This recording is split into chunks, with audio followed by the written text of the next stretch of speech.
Transcribed live from California, Colorado, Florida, Illinois, Kentucky, Tennessee, and Texas, you're listening to Project Audion.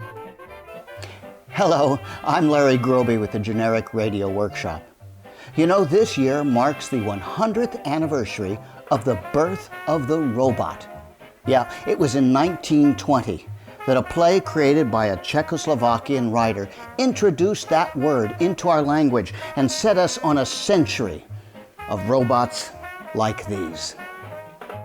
The director of our radio drama today, Pete Lutz of Narada Radio Players in Corpus Christi, Texas, selected R.U.R, Rossum's Universal Robots, because of the historical significance of this 1920 story. It predicted artificial intelligence and our human dependence on technology.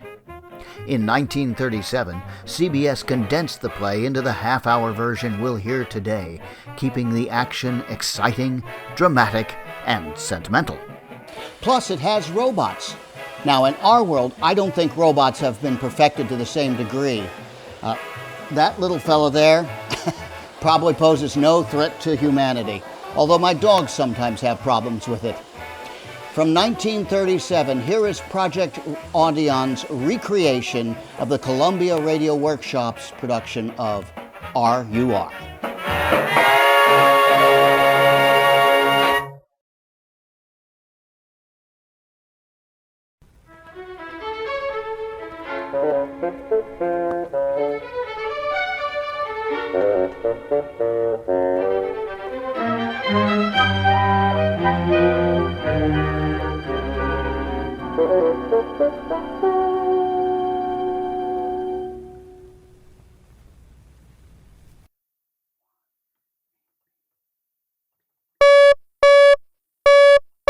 The Columbia Workshop, under the direction of Irving Reese.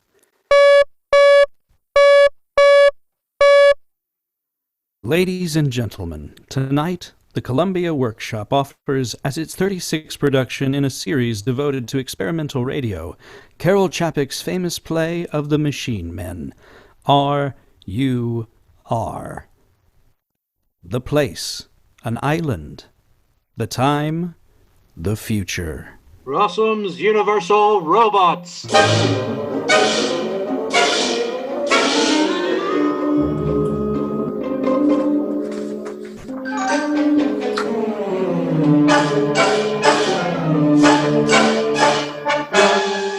Ready, Sella? Yes. To the UB Hyson Agency, New York, USA, we beg to acknowledge receipt of order for 5,000 robots. As you are sending your own vessel, please dispatch as cargo equal quantities of soft and hard coal for R.U.R., the same to be credited as part payment of the amount due to us. We beg to remain for Rossum's Universal Robots. Yours truly, Harry Doman, General Manager. Another letter. To E.M. McVicker and Company, Southampton, England, we undertake no guarantee for freight damaged in transit. Consequently, we must insist on full payment for the 5,000 robots shipped to you last month. Yours truly, etc. That's all, Sella. Yes, sir. I'm sorry to have kept you waiting, Miss Glory. We've been terribly busy. Now, what can I do for you? Mr. Doman, I should like to look over your famous factory. You no doubt know, Miss Glory, that our method of manufacturing people is a closely guarded secret. I thought perhaps you'd make an exception. Surely, as President Glory's daughter, you've had chance enough to examine the robots we've sent over to you. I've observed the way they work, Mr. Doman. That's all. I see. Well, Miss Glory, we shall consider it a special honor to show you more than we do the rest. But you must agree not to divulge. My word of honor. Thank you. Do you mind if I ask you a personal question? Well... You're very young. 21. Oh. Why do you ask? I was wondering, that's all. Will you make a long stay with us, won't you? Well, that depends on how much of the factory you show me. You shall see everything. But first, wouldn't you like to hear the story of the invention? Yes, indeed. Well, it was in the year 1920 that old Rossum, the great physiologist, took himself to this distant island for the purpose of studying the ocean fauna. At this time, he attempted to imitate the living matter known as protoplasm. He worked until he suddenly discovered a substance which behaved exactly like living matter, although its chemical composition was different. Miss Glory, that was a tremendous moment. I imagine it was. Now, the thing to do was to get the life out of the test tube and form organs, bones, nerves, and the rest. This artificial living matter of his had a raging thirst for life, and so he set about imitating nature. And what happened? Well, after several years, he made an artificial dog, which died in a few days. And then old Rossum started on the manufacture of man. He was mad, of course. The old crank actually wanted to make people. But you do make people. Oh, approximately, Miss Glory.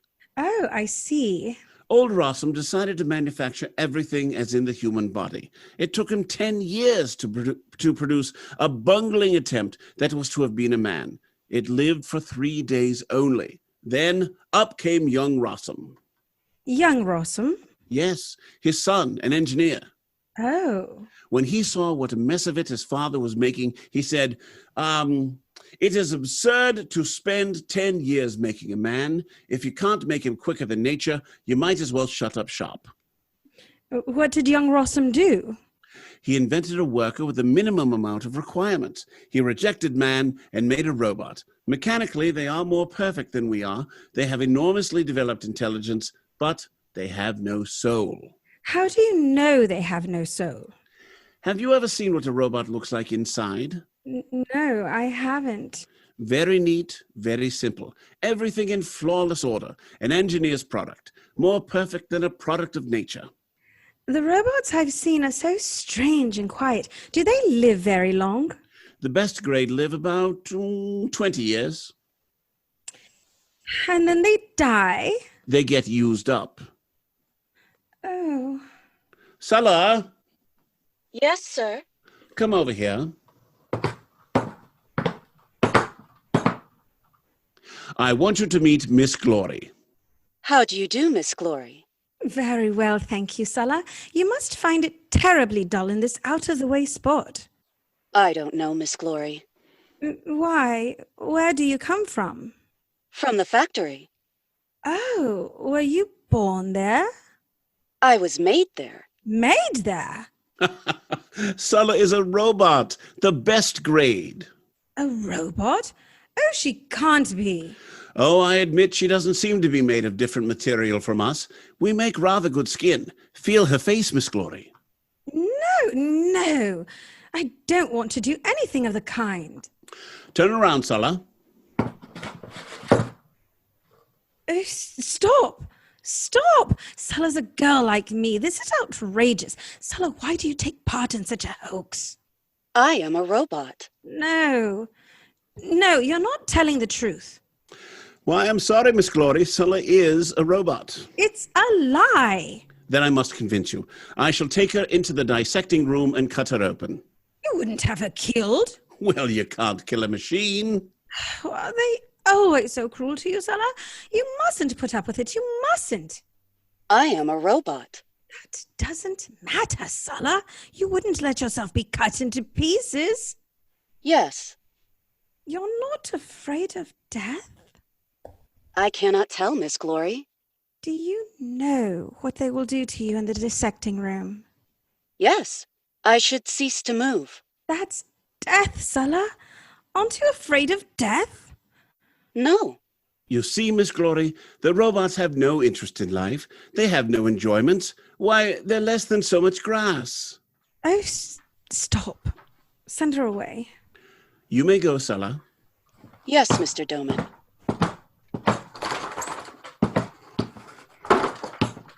Oh, how terrible. It's outrageous what you're doing. Oh, no, Miss Glory. After a while, you will understand. Ah, there.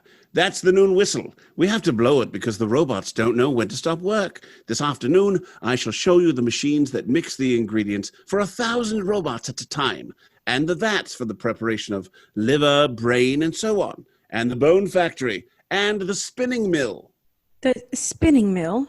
Yes, for weaving nerves and veins. Miles and miles of digestive tubes pass through it. Mayn't we talk about something else? Oh, perhaps it would be better. Do you know that there are only a handful of us human beings among 100,000 robots, and not a single woman? Not one woman, Miss Glory.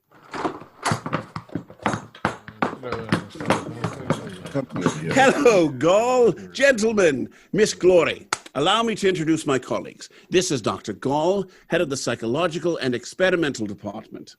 Highly honored, I'm sure. Dr. Gall? Dr. Hallemeyer, head of the Institute for the Psychological Training of Robots. Delighted to meet you, Miss Glory. Thank you.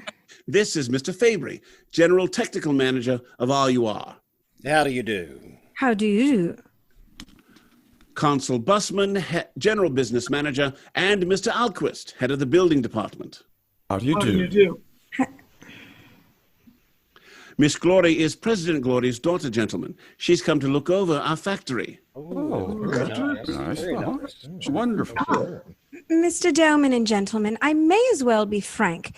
I've rarely come to disturb your robots for you. I'm from the Humanity League. Well, wasn't that interesting? My dear Miss Glory, every ship brings us saviors. And you let them speak to the robots? Why not? The robots don't even laugh at what people say. Why should they? Don't you think that if you were to show them a little love? Impossible, Miss Glory. Nothing is harder to love than a robot. Then why do you make them? For work, Miss Glory. One robot can replace 2.5 workmen. What is the aim of your league, Miss Glory? The Humanity League wants to liberate them, treat them like human beings. That wouldn't do, Miss Glory. They're only workmen. They've no will of their own, no passion, no soul. No love? Love?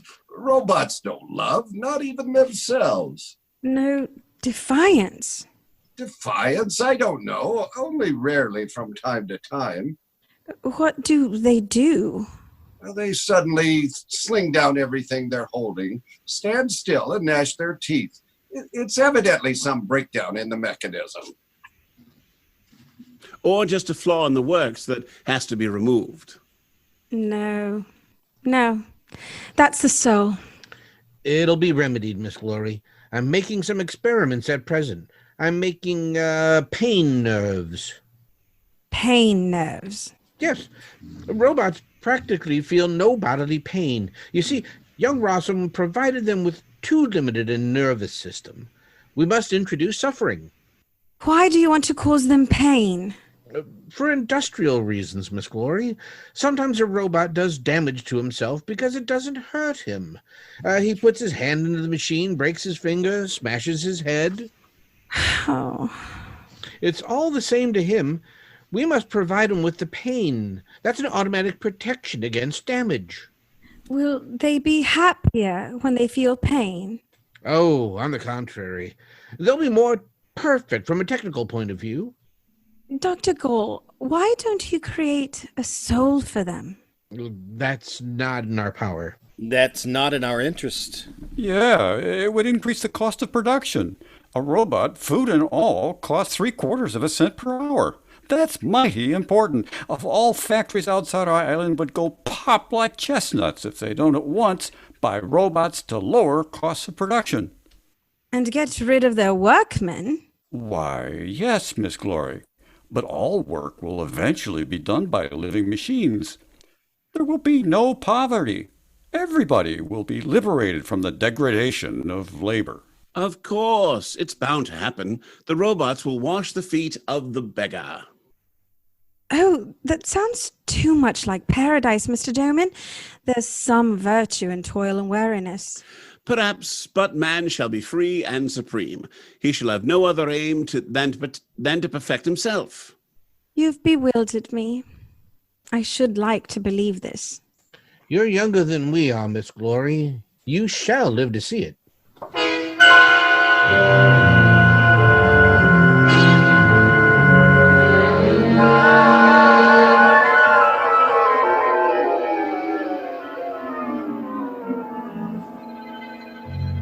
10 years, Helena. We've been married 10 years today.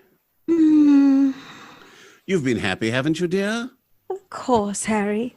Everyone's been wonderful. You know, Helena, I have to laugh when I think of what you said that first day you came to R.U.R. I want to liberate your robots, treat them like human beings. Yes. Humanity League. I remember. I said that every ship brings us saviors, but no one does anything but talk. Yes, I was so fearfully impressed by you then. You were so sure of yourselves. Well, we still are, I hope. Perhaps you are, but in all these years, I've never lost a feeling of anxiety. Do you remember when the workmen of Europe revolted against the robots and the government turned them into soldiers and the terrible war that followed? We foresaw that, Helena. They were only passing troubles before new conditions were established. And what are these new conditions? Very good ones, Helena. Orders are pouring in. R.U.R. is more prosperous than it has ever been. And the robots? At the peak of efficiency. Perfect machines. Yes. Machines. Surely, Helena, you've forgotten all that nonsense about giving them souls. We've steered clear of all complications that would decrease their usefulness. Are you sure about that? Why, of course, dear. Dr. Gall still carries on his experiments, but only along the lines of increasing the robot's mechanical aptitudes. Tell me, Harry, don't you ever feel just a little bit conscience-stricken about all these travesties of human beings that fill the island? What an absurd idea. I believe still, as I believed 10 years ago, that eventually the curse of labor will be lifted from mankind. It's taking a long time, Harry. Come in. Hello, Dr. Gall. Hello. Oh, glad you came, Gall. You're just the man to convince Helena. Really? About what? I was just telling her that all worthwhile improvements take time. Don't you agree with me? Yes, Doman, of course. Good. Won't you stay a while? I've got to go to the factory. Try and reassure her, Gall. You know more about these things than any of us. I'll see you later, Helena. Yes, dear. I got your message, Madam Helena. What did you wish to see me about? It's about Radius, Dr. Gall. Yes? He had another attack this morning. No. What did he do? He started smashing things. Where is he now? In the library. Is he still raving? No, I think he's gone back to his interminable reading. I'll see what I can do. Radius! Radius! What do you want? Get up. Come in here. Go over to the fireplace. That's right. Let me speak to him for a moment, Dr. Gall. Why, certainly. Radius, you're so much more intelligent than the rest. Dr. Gall went to a great deal of trouble to make you different. Why couldn't you control yourself? Send me to the stamping mill. But I don't want them to kill you. Send me to the stamping mill. Radius, why do you hate us? You are not as strong as the robots. The robots can do everything. You do nothing but give orders. When I put you in the library, I wanted you to read and gain knowledge for the purpose of showing the world that you are our equals. I don't want to be your equals. I want to be master over others. All right. We shall put you in charge of some of your fellow robots. I do not want to be a master over robots. Then what do you want? I want to be a master over people. You're mad. Send me to the stamping mill. Radius. What? I want you to do something.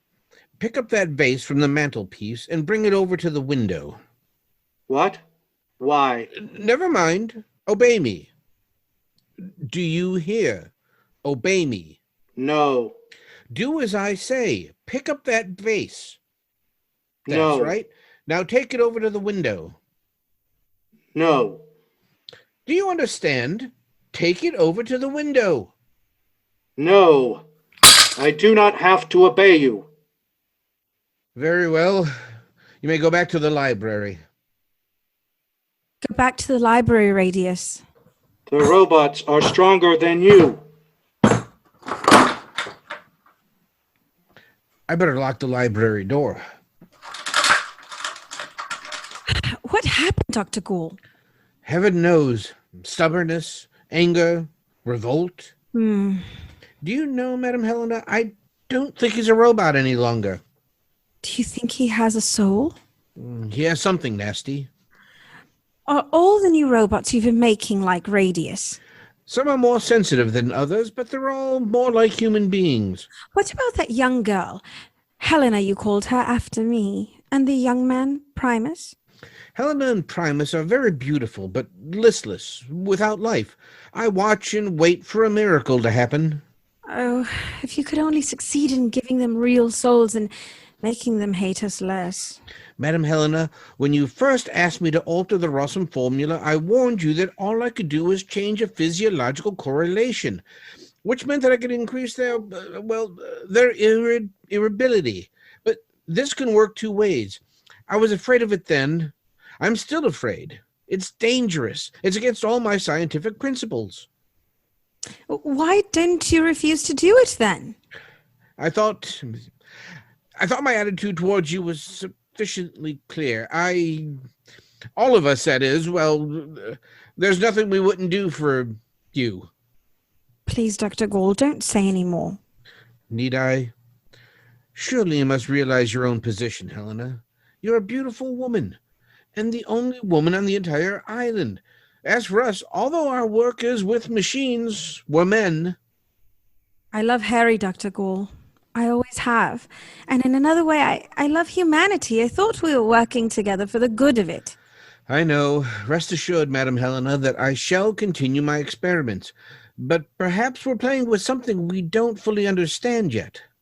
Oh, it's all so terrible. Tell me, Dr. Gall, why are no more children being born? So many robots are being manufactured that people are becoming superfluous. All the universities are sending in petitions to restrict their production. They say that otherwise mankind will become extinct through lack of fertility. Is it not true? Why don't we listen to them? The shareholders in R.U.R. won't listen, and the governments of the world won't listen. They want as many robots as they can get for their armies. Oh, Dr. Gall, what's going to become of humanity? God knows, Madam Helena. To us scientists, it looks like the end.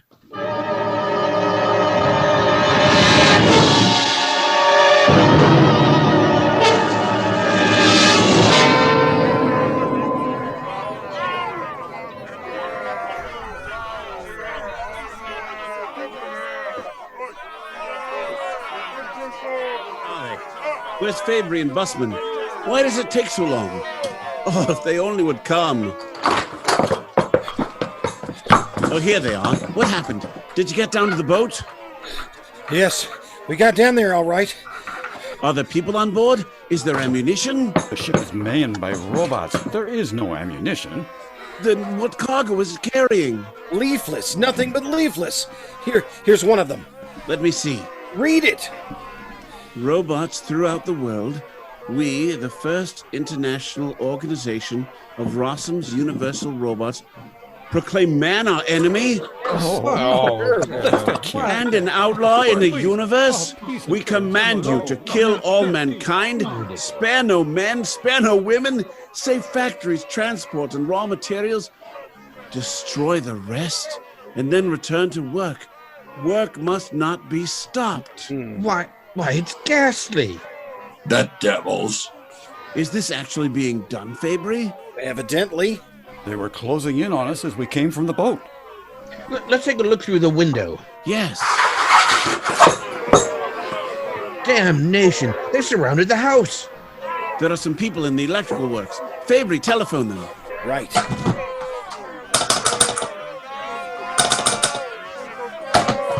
No use. The wire's been cut.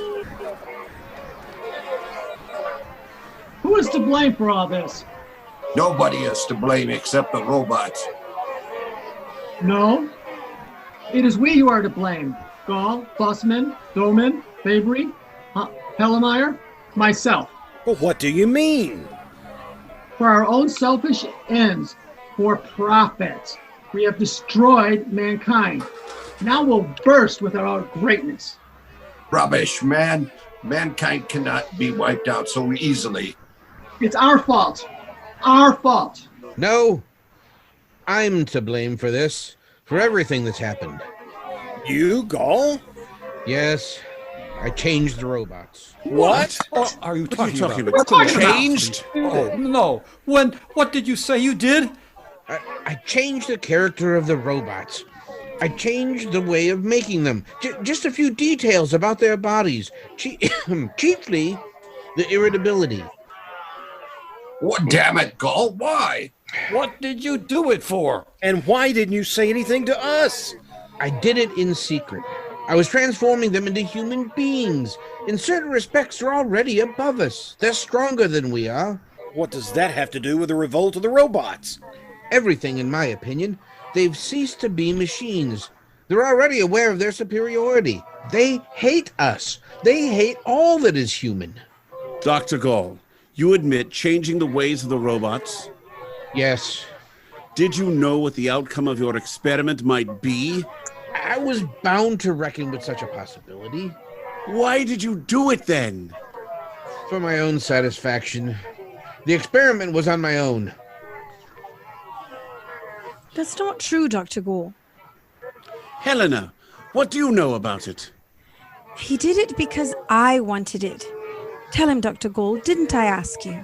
I did it on my own responsibility. Don't believe him, Harry. I asked him to give the robots souls. This has nothing to do with a soul. I thought that if they were more like us, they'd understand us better. They couldn't hate us if they were only a little more human. Nobody can hate more than a man. Oh, don't speak like that, Harry. It was so terrible, this cruel strangeness between us and them. That's why I asked Dr. Gall to change the robots. I swear to you that he didn't want to. But he did it. Because I asked him. I did it for myself, as an experiment. No, Dr. Gall. I knew you wouldn't refuse me. Why? You know, Harry. Yes, because he's in love with you, like the rest of them. But it doesn't mean very much now. We're done for. Wait, I have a plan. We can negotiate. Negotiate? Yes. What about the original formula? Without the secret of their manufacture, they'll all die out in 20 years. I'll say to them, if you allow us to get away safely, we'll allow you to manufacture yourselves.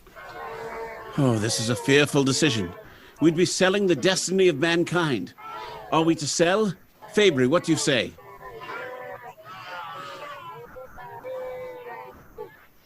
Fabry, what do you say? Gall? Sell. Sell, of course. Alquist? As God wills. Very well. It shall be as you wish, gentlemen. I'll fetch the manuscript from the strongbox. No, Harry, it's not there. Not there? Then where did you put it? I must tell you everything, Harry. Only forgive me. Forgive you? Yes.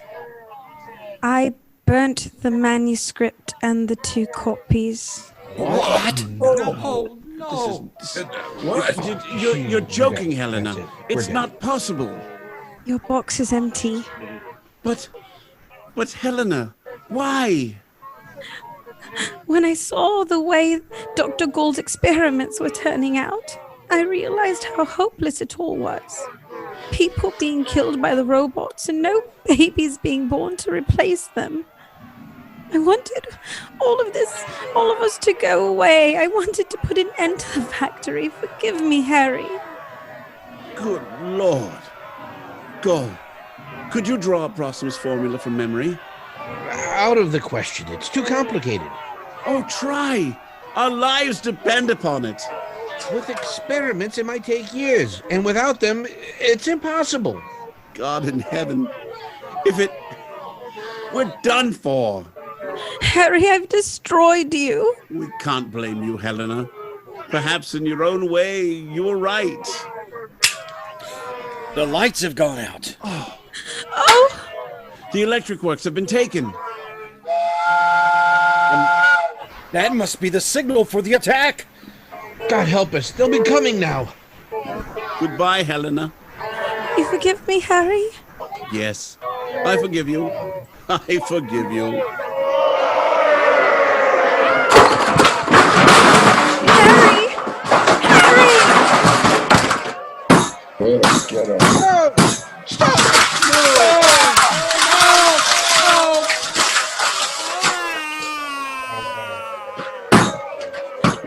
Radius!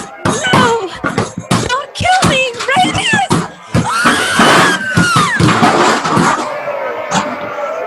Finished her? Yes. Finished the others? All except him. He is the last man. Wait. Leave him. He is mad. Kill him. He is called Alquist. He works with his hands like a robot. We will need him to show us how to make ourselves. Otherwise, we will all die. Kill me! Kill me! No. You will work. You will build for us. You will serve us. Robots of the world! Robots of the world! The power of man has fallen. A new world has arisen. Rule of the robots! March!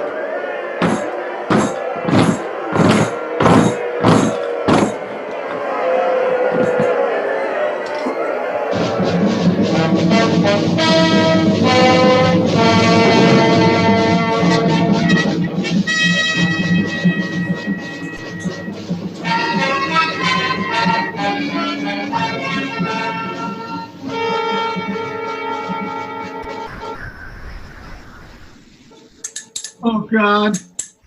Shall I never find it? Never? Gall, how were the robots made? If only I could learn the answer. That mirror. What does it show me? Blearing eyes? Trembling chin? So that's what the last man looks like. I'm too old. Too old. No. I must find it. I must search. I must never stop. Never. Yes, who is it?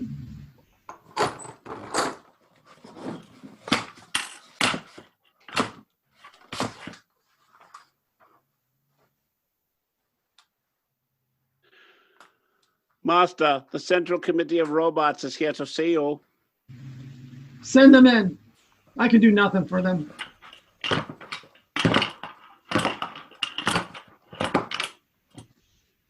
What do you want? Master, the machines will not do the work. The skin will not adhere to the flesh, nor the flesh to the bone. 8 million robots have died this year. Within 20 years, none will be left. Tell us the secret of life. Teach us to multiply or we perish. I'm powerless. Find me human beings. There may be a way. Master, we have searched the world. You are the only one left.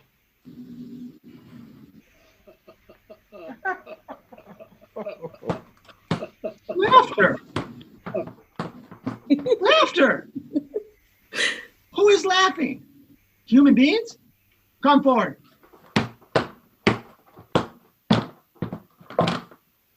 Who are you? I am the robot Primus. I am the robotess Helena. Turn around, girl. No. What? You're timid. You're shy? Sir, do not frighten her. You would protect her? Huh? When was she made?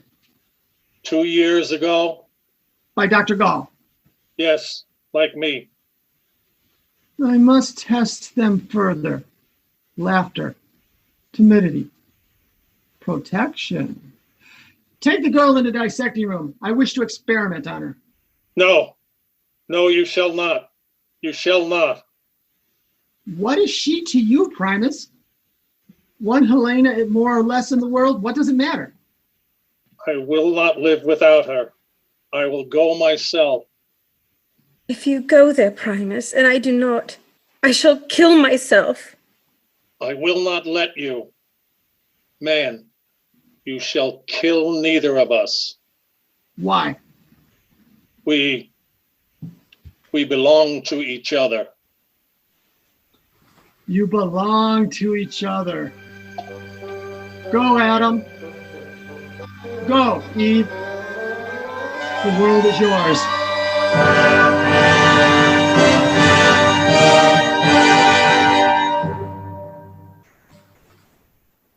The Columbia Workshop has presented as the 36th production in a series devoted to experimental radio, Carel Kapek's famous story of the robots, R.U.R.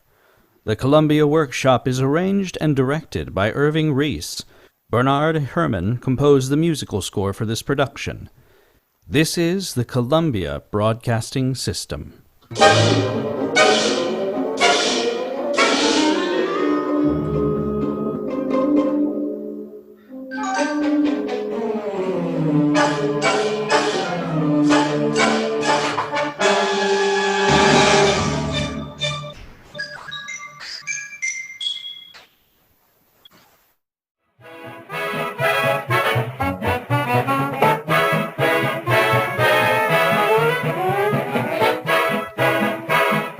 You've just heard Rossum's Universal Robots.